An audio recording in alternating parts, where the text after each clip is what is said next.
Fala galera, tranquilidade, mais uma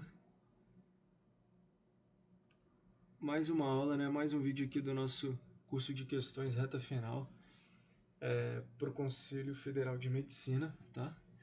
Estamos falando aqui de legislação aplicada ao CFM, agora chegamos na Lei 1998 de 2012, tá? Ela tem algumas partes bem semelhantes com a lei anterior que a gente estava vendo, a 3268, tá? Então vamos atentar aí, ela é bem curtinha também, para gabaritar, beleza? Aqui o arroba do Instagram, quem quiser entrar em contato lá, tá?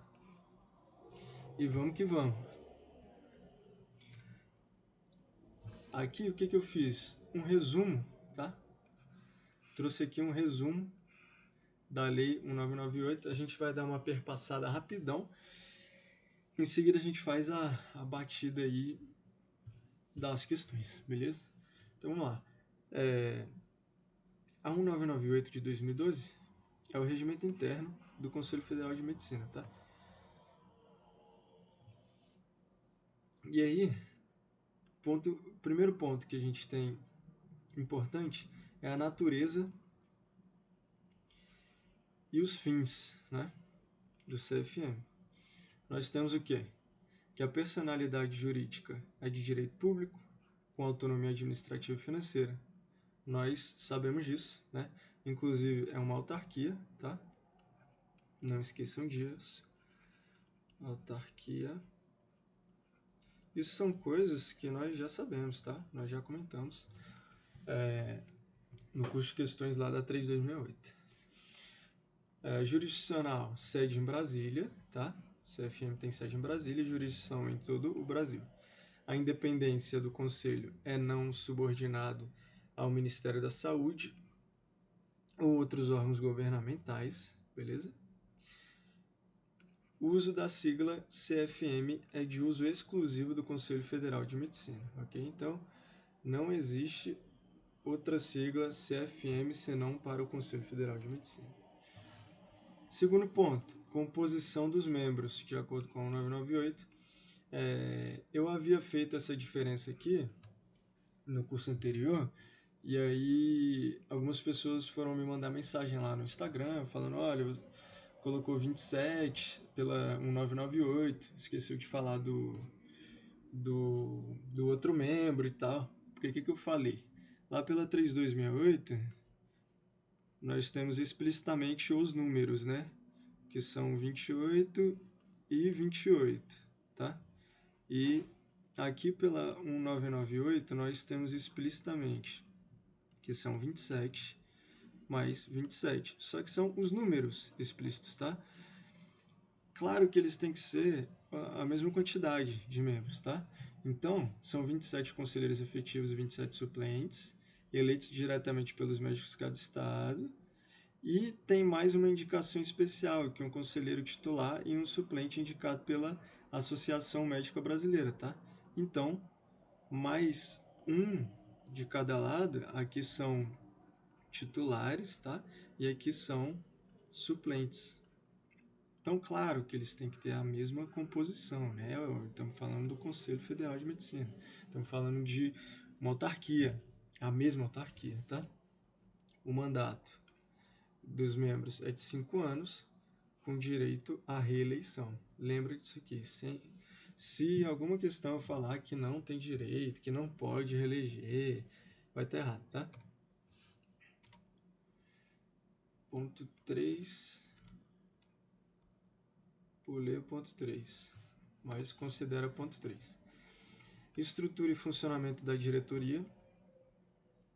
Nós temos os cargos, né, que são presidente, vice-presidente, secretários, tesoureiros, corregedor e vice-corregedor, pela 1998. O mandato da diretoria, a eleição a cada 30 meses. E temos os departamentos de fiscalização, de relações internacionais, comissões técnicas e outros que são abordados lá na lei.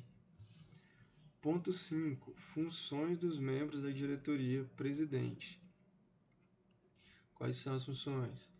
Convocar reuniões, assinar documentos financeiros, representar legalmente o CFM, tá? E são os membros da diretoria. Estamos falando aqui do presidente.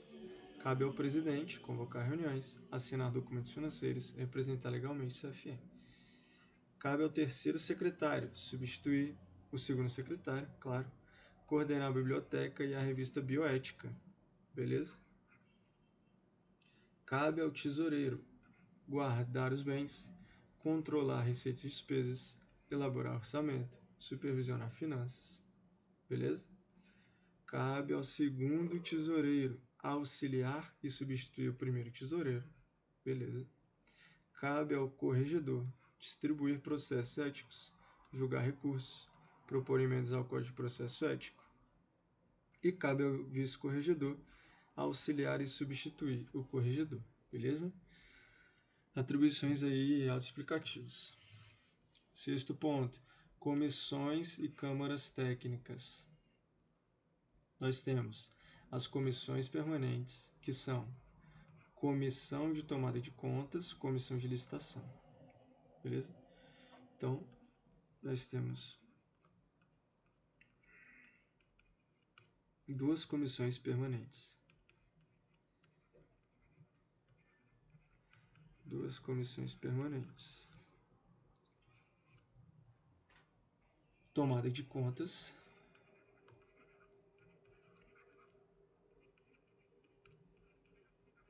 Tomada de contas e a de licitação. Beleza? E as funções? Supervisão financeira e controle dos processos licitatórios. Beleza? E nós temos as comissões transitórias.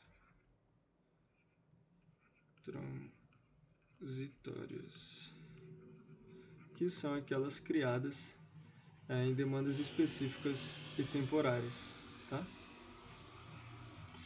Sétimo ponto, reuniões plenárias.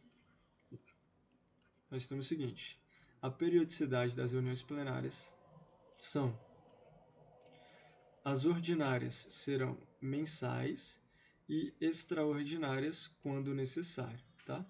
A convocação é pelo presidente ou por solicitação de 14 conselheiros efetivos. 14 é metade de 27, não é isso? 14 é metade de 27, então, se falar que é solicitação de metade dos membros efetivos, beleza. O quórum para reuniões plenárias é a maioria absoluta dos membros para funcionamento. Tribunal Superior de Ética. Próximo ponto. A função do Tribunal Superior de Ética é julgar recursos relacionados a infrações éticas. Composição do Tribunal Superior de Ética são membros do Pleno do CFM, presidido pelo presidente do CFM. As reuniões privativas só participam conselheiros, partes interessadas, advogados e assessores jurídicos, tá? Então, as reuniões do Tribunal Superior de Ética só participa esse coro aí. Nono ponto, vacâncias, licenças e substituições. As licenças, até 90 dias, com convocação de suplentes, tá? A vacância de cargos é dada por faltas não justificadas ou falta grave. E as eleições acontecem para cargos vagos na próxima reunião. 10º ponto, gestão financeira. Na gestão financeira nós temos fonte de renda. Qual é a fonte de renda? São anuidades, multas, taxas, doações e subvenções governamentais. Beleza? O controle contábil. É feita a fiscalização rigorosa dos balancetes e auditorias mensais dos CRMs. Fiscalização essa. O CFM pode realizar auditorias e tomar medidas legais em casos de irregularidades. Beleza? 11º ponto. alterações no regimento. Esse é o nosso 11º ponto. As alterações, elas podem ser feitas por propostas de alteração, que devem ser aprovadas por 2/3 dos conselhos. Então, propostas de alteração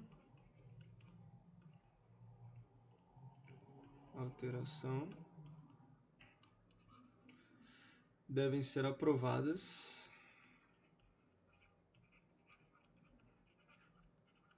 por 2/3 dos conselheiros.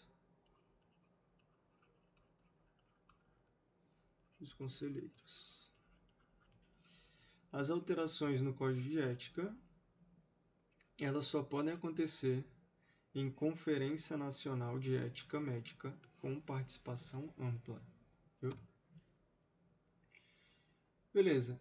Aí nós temos um esquema aqui, esquematizando, né? Tudo isso que a gente falou. Então, a natureza, personalidade jurídica e direito público, autonomia administrativa e financeira, composição 27 membros efetivos e suplentes, mandato de 5 anos, eleição direta pelos médicos. E aqui tem mais um membro e mais um suplente lá da AMB, tá? Competências, regulação, julgamento, definição do ato médico, administração financeira, representação jurídica. Diretoria, presidente, vice-presidente, secretários, tesoureiros, corregedor e vice-corregedor. Departamentos, fiscalização, processo consulta, comissões técnicas, relações internacionais. Decisões importantes, alteração do Código de Ética, definição do ato médico, fixação de anuidades. Funções do terceiro secretário, substitui o segundo secretário, coordena a biblioteca e revista bioética. Tesoureiro, guarda de bens, arrecadação de receitas, elaboração orçamentária, prestação de contas. Segundo tesoureiro, auxilia e substitui o primeiro tesoureiro em seus impedimentos.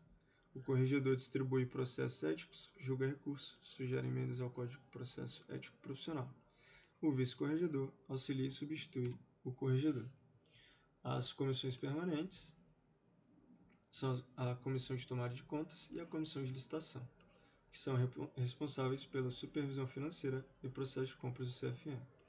As reuniões plenárias são realizadas mensalmente, as ordinárias, né, são realizadas mensalmente, ou por convocação especial, no caso da extraordinárias, quando por iniciativa do presidente ou de 14 conselheiros efetivos. O quórum e as deliberações são feitas por maioria absoluta para o funcionamento e a deliberação por maioria simples, exceto em casos específicos que requerem 2/3 dos votos. O Tribunal Superior de Ética julga recursos éticos, composto pelo Pleno, e reuniões privativas. A composição do Tribunal Superior de Ética é o Pleno, e as reuniões do Tribunal Superior de Ética são privativas. Vacâncias e substituições, licença de até 90 dias, vacância de cargos por faltas não justificadas ou falta grave, eleição para cargos válidos. A gestão financeira, feita pela fiscalização contábil e financeira rigorosa, fontes de renda, cuida das fontes de renda, cuida dos controles e balancetes de auditoria, tá? Toda essa parte contábil. Alterações no regimento, por propostas de alteração, precisam ser aprovadas por 2/3 dos membros. O Código de Ética só pode ser alterado por Conferência Nacional com ampla participação. Fechou? Então, esse foi o bloco aí, o resumão, tá? Da 1998, é só isso. Para gabaritar é só isso. E no próximo vídeo a gente inicia aí as questões dessa lei. Valeu?